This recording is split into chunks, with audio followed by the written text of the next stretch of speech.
Good morning. अभी हो रहा है सुबह का 5 और हम आपको पढ़ाएंगे सेट्स। सेट्स के बारे में पढ़ाएंगे।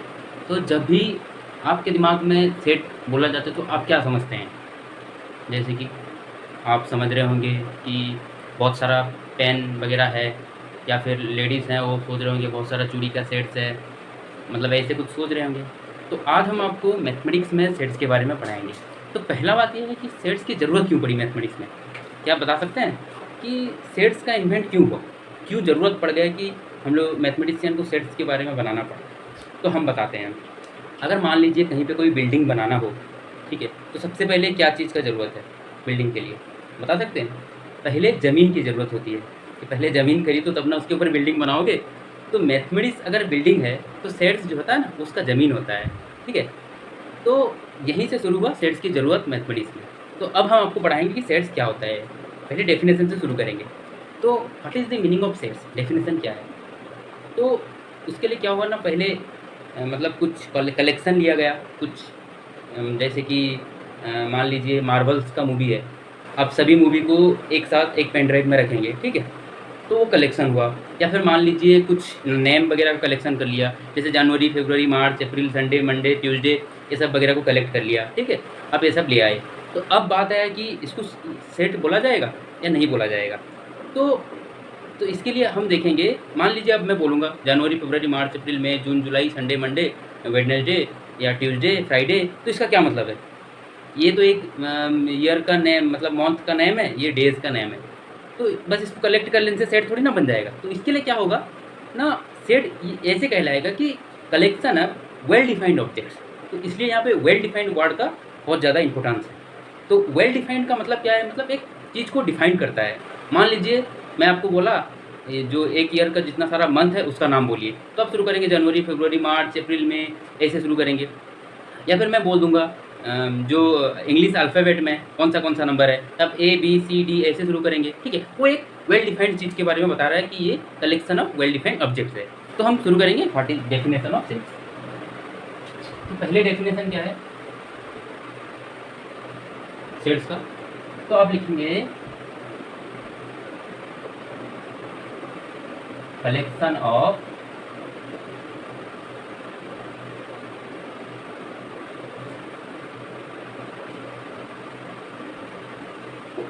ये वेल डिफाइंड, ठीक है।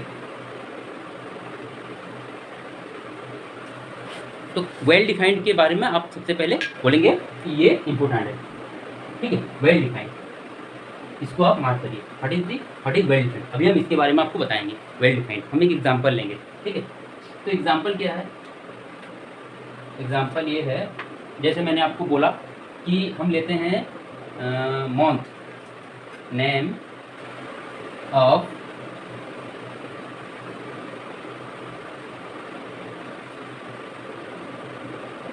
ठीक।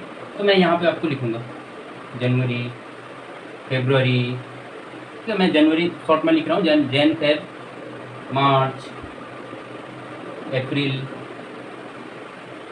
ऐसे ऐसे करके दिसंबर तक, ठीक है। और एक में मैं लिख रहा हूँ जनवरी, मार्च, अप्रैल, मंडे, ठीक है, संडे। तो आप देखिए जनवरी, फरवरी, मार्च, अप्रैल, मई, जून, जुलाई, अगस्त, सितंबर, अक्टूबर, नवंबर, दिसंबर, और इसके यहाँ पे लिखा गया है ये आगे। तो इसमें आपको देख के इसका जो सटीक जो आंसर है वो क्या लगता है आपको? पहला वाला या सेकंड वाला? क्यों पहला वाला लगता है? क्योंकि हम सबको पता है कि जो मंथ का नाम है ना, मैं यहाँ पे ये बोल रहा हूँ कि इसमें ये सब कुछ रहेगा, सारा ईयर का नाम रहेगा, साथ में बस ये दो एक्स्ट्रा मैं जोड़ दूंगा, ठीक है। तो ये वेल डिफाइंड नहीं कहलाएगा क्योंकि ये ईयर का नाम नहीं है, ये डेज का नाम है, ठीक है ना। तो यहाँ पे आप वेल डिफाइंड का क्यों जरूरत पड़ा? सिर्फ कलेक्शन अगर बोलते कि वो सेट का डेफिनेशन क्यों नहीं है, ठीक है ना। जो कलेक्शन बोला जाता है वो सेट का डेफिनेशन क्यों नहीं है, उसमें क्यों लगाया जाता है कि वेल डिफाइंड ऑब्जेक्ट्स। तो यहाँ पे आप समझिए कि हम कुछ भी लिख दें, कुछ भी चीज़ का कलेक्ट कर लें, तो क्या वो सेट थोड़ी ना कहलाएगा? नहीं कहलाएगा ना। तो हम आगे बढ़ते हैं।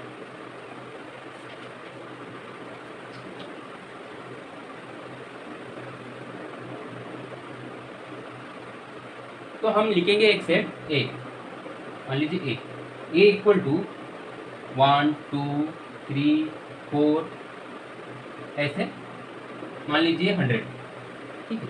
जो ये है, ये इसको क्या बोलते हैं? इसको बोलते हैं नोटेशन, नोटेशन ऑफ सेट। और ये जो है 1 2 3 4 से 100 ये होता है मेंबर।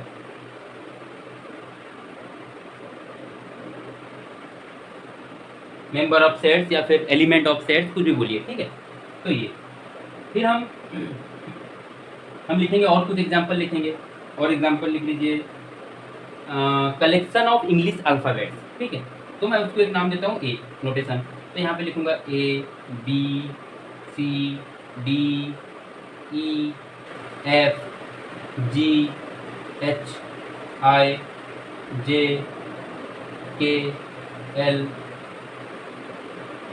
तो यहाँ तक जेड तक, ये हो जाएगा एक सेट, ठीक है। अब मैं और एक एग्जांपल लूँगा, collection of states of India. तो यहाँ पे आप शुरू करेंगे, जैसे जो स्टेट है मान लीजिए उड़ीसा, इसको हम ए नाम से शुरू करेंगे स्टेट्स के बारे में। उसके बाद हम लिख देंगे उसके नीचे आंध्र प्रदेश, ठीक है। उसके बाद तमिलनाडु, उसके बाद केरला, और उसके बाद ऐसे ऐसे जितना सारा है सब लिख देंगे, जितना सारा स्टेट है। और एक एग्जांपल हम लेते हैं collection of neighbour countries of India. और तो नाइबर कंट्रीज़ कौन है आप देख लीजिए, बांग्लादेश है, श्रीलंका है, और चाइना है, नेपाल है, ठीक है। और हाँ, अरे पाकिस्तान भी तो है, अरे मुझे याद नहीं था, भूल गया, मुझे लगा पाकिस्तान हमारे अंदर है, 50 साल पहले का सोच लिया। नहीं, पाकिस्तान नाइबर कंट्री है। हाँ, तो पाकिस्तान है, तो ये सब नाइबर कंट्री है, ठीक है।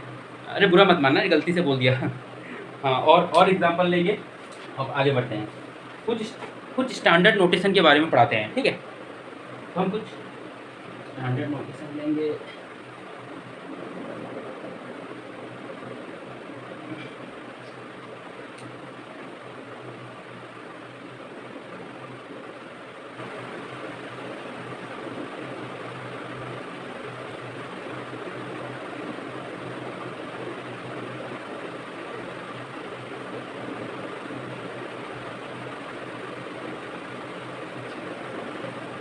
सम स्टैंडर्ड नोटेशन ऑफ सेट्स, ठीक है। तो इसके लिए हम क्या करेंगे, मतलब ये जो है ना, पहले से मैथमेटिशियन ने इसका खोज कर लिया, मतलब अपने फायदे के लिए, जैसे कि मतलब आपको थोड़ा इजी हो, इसीलिए पहले से स्टैंडर्ड नोटेशन बना लिया है, आप बस उसका यूज करेंगे, ठीक है।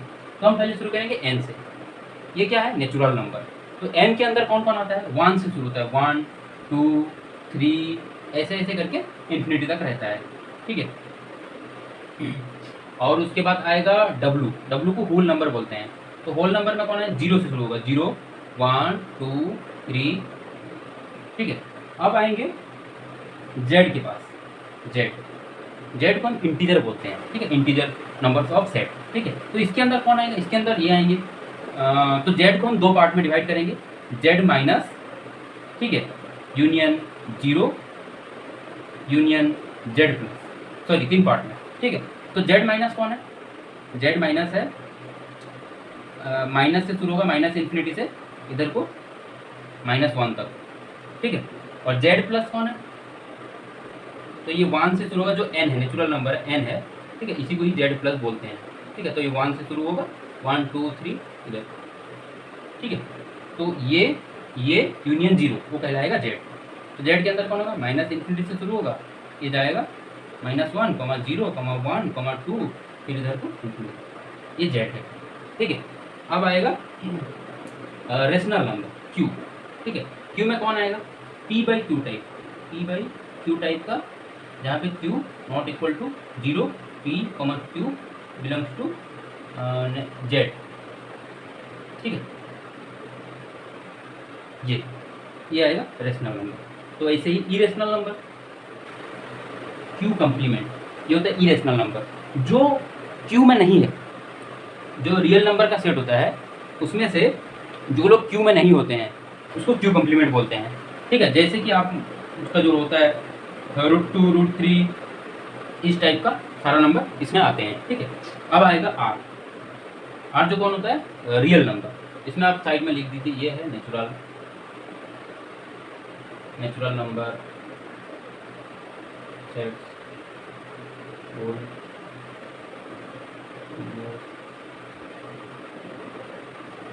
ये इंटीजर,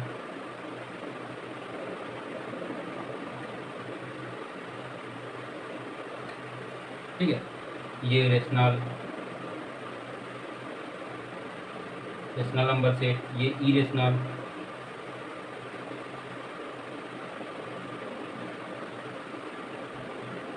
ठीक है। अब ये बात जितना सारा आपको बोला, मतलब ये जो Q और Q कम्प्लीमेंट, ये Q यूनियन Q कम्प्लीमेंट, जितना सब इसके अंदर आएंगे, ये है रियल। और C जो इससे भी बड़ा है, कॉम्प्लेक्स,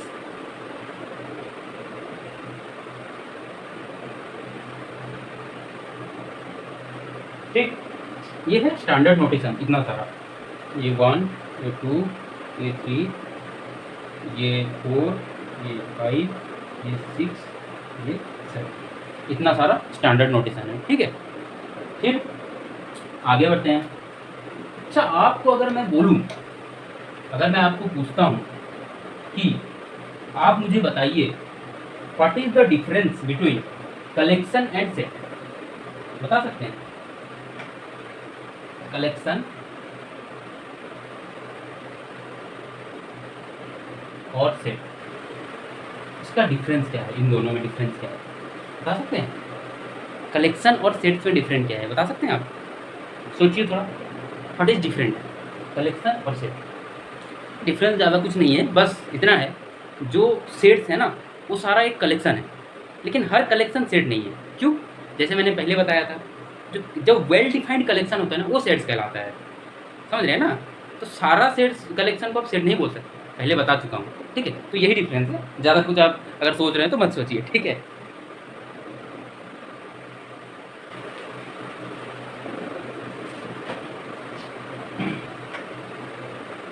अब कुछ सिंबल के बारे में बात करेंगे, डाल लीजिए, ये जरूरत पड़ेगा आपको।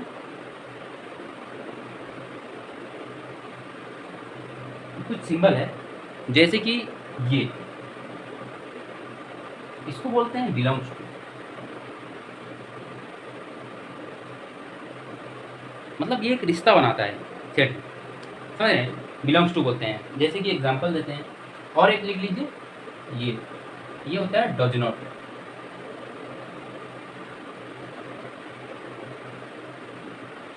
ठीक है। तो मान लीजिए मैंने देखा a इक्वल टू 1, 2, 3, 4, 5, 6, यहाँ तक जाके, ठीक है। ये कुछ एक सेट है, ठीक है। अब मान लीजिए मैंने बोला 1, ठीक है, 1 बिलोंग्स टू ए, मान लीजिए ये है 20 तक, ठीक है। 1 बिलोंग्स टू ए, 1 जो ए के अंदर है, ठीक है ना, तो इसलिए बिलोंग्स यूज किया गया क्योंकि इसके अंदर है। ध्यान रखिए, क्योंकि मैं इसको थोड़ा ध्यान रखिएगा, क्योंकि मैं आगे चल के जब आपको सबसेट के बारे में बताऊंगा ना तो आपको शायद कन्फ्यूजन आएगा, ठीक है। तो इसलिए इस पर ध्यान रखिए। ये जो सिंबल है, ये बिलोंग, ये जो एलिमेंट्स जो उसका मेंबर होते हैं ना, ये हमेशा उस सेट में बिलोंग करते हैं, समझ रहे हैं? जो एक एक एलिमेंट उठाए, जो 1, 2 ये सब एक एक एलिमेंट है, तो इसके अंदर ये बिलोंग करेगा। अगर मैं यहाँ पे बोल दूंगा 25, तो इसके लिए आप कौन सा सिंबल यूज करेंगे? यहाँ पे आप does not belongs to use करेंगे, क्योंकि 25 इसके अंदर है ही नहीं, क्योंकि मैंने बोला 1 से 20 तक है सेट, ठीक है। तो आप इसको याद रखिए, ठीक है। तो मैं आपको 2-4 एग्जांपल देता हूँ, आप खुद ट्राई करना कि हो पा रहा है कि नहीं इस सिंबल को लेके। एक क्वेश्चन देता हूँ, आप खुद ट्राई करना। यूज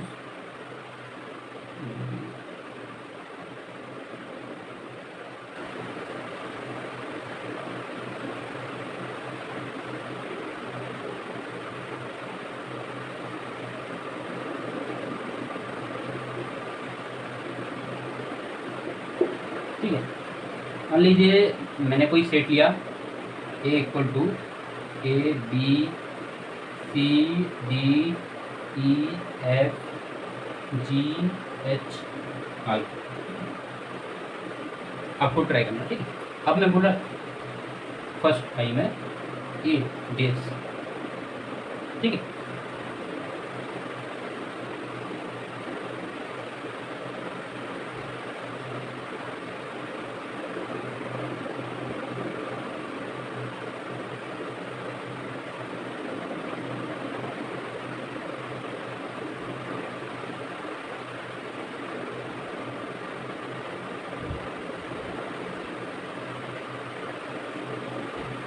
हम आपको प्रैक्टिस भी बहुत कराएंगे, इतना प्रैक्टिस कराएंगे कि आपको मतलब अच्छा खासा एग्ज़ाम में भी आपको कोई टेंशन नहीं होगा, ठीक है। तो यहाँ पे ये आपको ट्राई करना, आई थिंक ये बहुत ईजी है, हो जाएगा आप सभी से, आप सब ब्रिलियंट स्टूडेंट हैं, हमको पता है।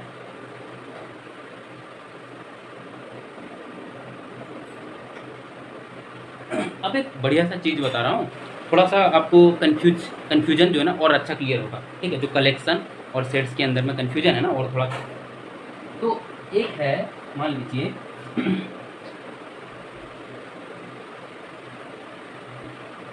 कलेक्शन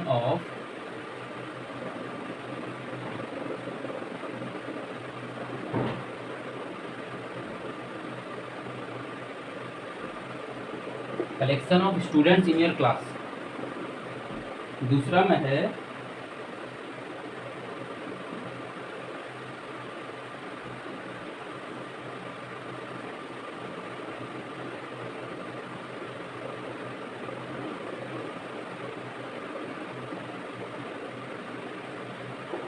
तो ये दो चीज़ को आप देखिए, एक है collection of student in your class और एक है collection of good students in your class, ठीक है। तो आप दो चीज़ को देखिए, आप बताइए कि कौन सा सेट होगा और कौन सा सेट नहीं होगा, ठीक है। बता सकते हैं? थोड़ा सोचिए अच्छे से इसको देख के। तो मैं आपको बताता हूँ, ये जो है सेट होगा, अगर ये नहीं होगा, ठीक है ना। बस इसमें क्या एक्स्ट्रा है, एक गुड, ये बस एक चीज़ एक्स्ट्रा है। इसी वजह से ये सेट का जो वेल डिफाइंड चीज़ है ना, उसको वायोलेट करता है। अब मैंने बोला collection of good student in your class, ठीक है। तो मैंने अगर बोला कलेक्शन ऑफ स्टूडेंट, तो आप अपना क्लास का जितना स्टूडेंट है वो सबको ले आएंगे। तो वो सारा स्टूडेंट ही तो है, कोई बाहर का थोड़ी ना आके क्लास में बैठ जाएगा कि रास्ता में कोई जा रहा है वो आके क्लास में बैठ जाएगा, हम बोलेगा हमको भी ले लिया, तो सेट नहीं होगा। ऐसा थोड़ी ना है, कोई बाहर वाला थोड़ी ना आएगा, नहीं ना। तो collection of student in your class वो सेट होगा। अब ये क्यों नहीं होगा? जो गुड वर्ड हमने यूज किया है ना, ये वर्ड, तो इसका मतलब क्या है? अब कोई पूछेगा कलेक्शन ऑफ गुड स्टूडेंट, अब कोई क्या करेंगे कि स्टूडेंट को कैरेक्टर वाइज तो चूज़ करेंगे और ले आएंगे, बोलेंगे ये है गुड स्टूडेंट। कुछ क्या आएंगे, उनका हेल्थ वाइज चूज़ करेंगे, ले आएंगे, बोलेंगे ये है गुड स्टूडेंट। तो गुड जो वर्ड है ना, वो स्टूडेंट के लिए एक्चुअली डिफाइंड नहीं है सही से कि हम किस चीज़ में आपको गुड बोल रहे हैं। अगर मैं बोलते कलेक्शन ऑफ हेल्दी स्टूडेंट्स या कोई कैरेक्टर के ऊपर में बोलते, अब ऐसा नहीं कि आप बोलें कैरेक्टर मतलब कोई जो बैक बेंचर है या फिर फ्रंट, उससे डिफाइन कर, नहीं, कैरेक्टर भी होता है कि उसका स्वभाव कैसा है, ठीक है ना, वो दूसरों के साथ कैसे रिलेशन बनाता है, तो हर चीज़ का अलग अलग डिफाइंड है, हम ऐसे नहीं बता सकते। तो इसीलिए जो जहाँ पे हमने गुड यूज़ किया है, इसी वजह से ये सेट्स नहीं होगा, ठीक है ना, समझ गए। चलिए आगे बढ़ते हैं फिर।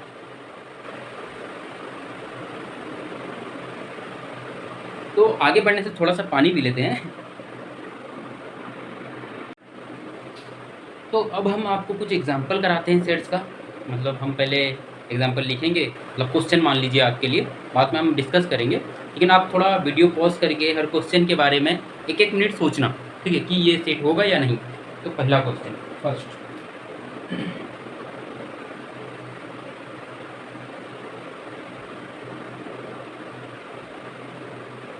कलेक्शन ऑफ ऑल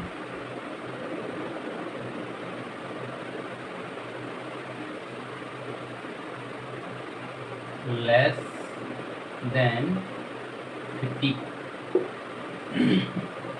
सोचिए थोड़ा सा आप वीडियो पॉज करके सोचिए।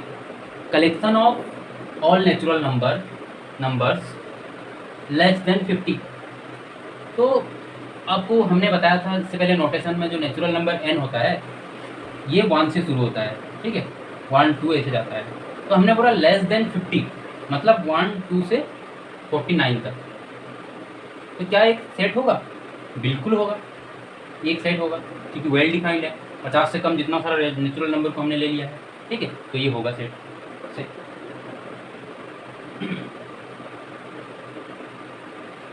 दी collection of all good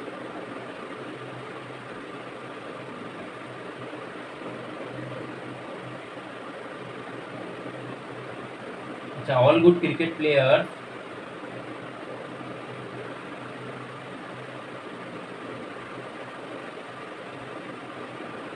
India team,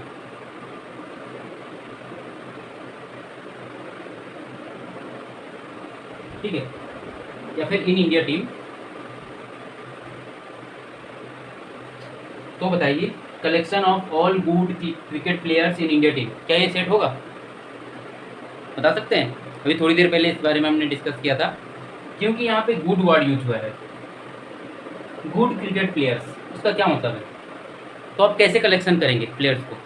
good के जरिए से आप कैसे डिफाइन करेंगे कि ये जो है ये गुड प्लेयर है, बैड प्लेयर है, कैसे डिफाइन करेंगे? कर सकते हैं? नहीं कर सकते हैं ना, तो फिर ये सेट नहीं होगा। अब उसके बाद the set of most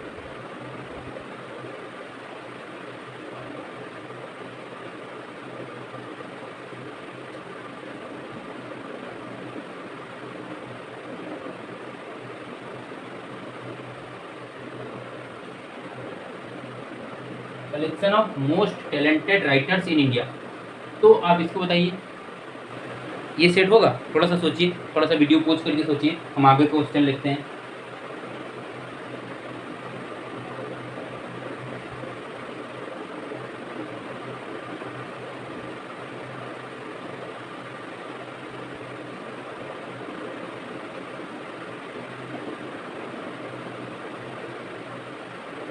collection of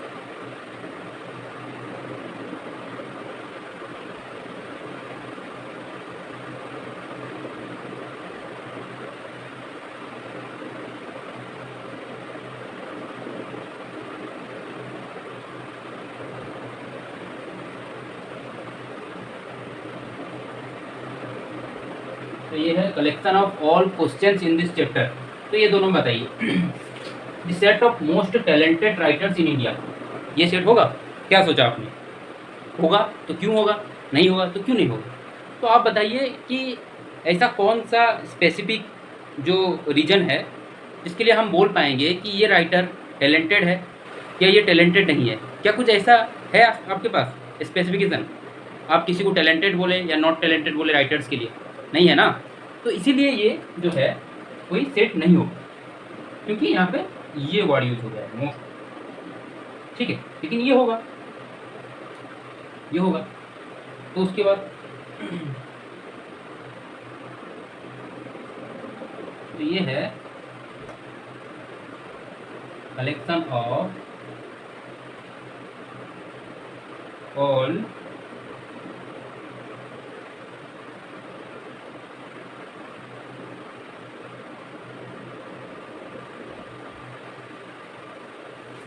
collection of all difficult topics in math, अब बताइए ये सेट होगा?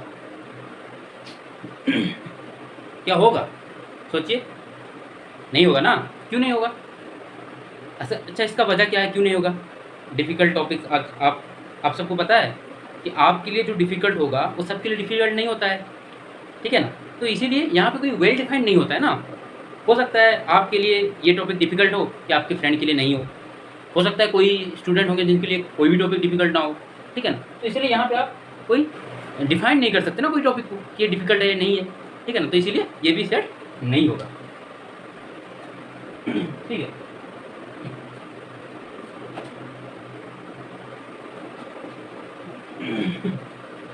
तो ऐसे ही प्रैक्टिस करेंगे और भी बहुत सारा क्वेश्चन हम आपको देंगे, ठीक है, एक एक्सरसाइज देंगे, उससे आप बहुत सारा इस टाइप का क्वेश्चन मिलेगा, तो आप प्रैक्टिस करेंगे और बताएंगे कि है कि नहीं।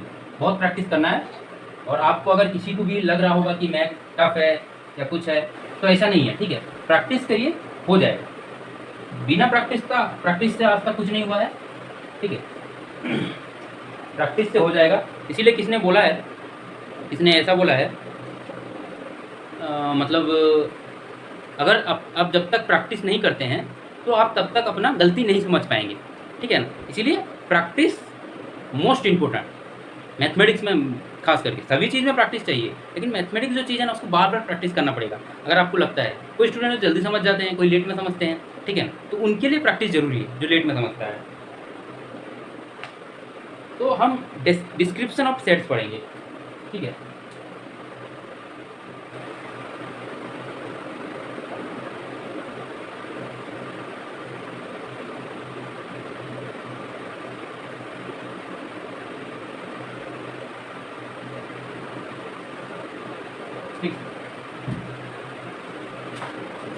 तो डिस्क्रिप्शन में कौन आता है? सेट को हम दो मेथड में रिप्रेजेंट करते हैं, एक होता है रोस्टर फॉर्म और एक होता है सेट बिल्डर फॉर्म। ठीक है, तो फर्स्ट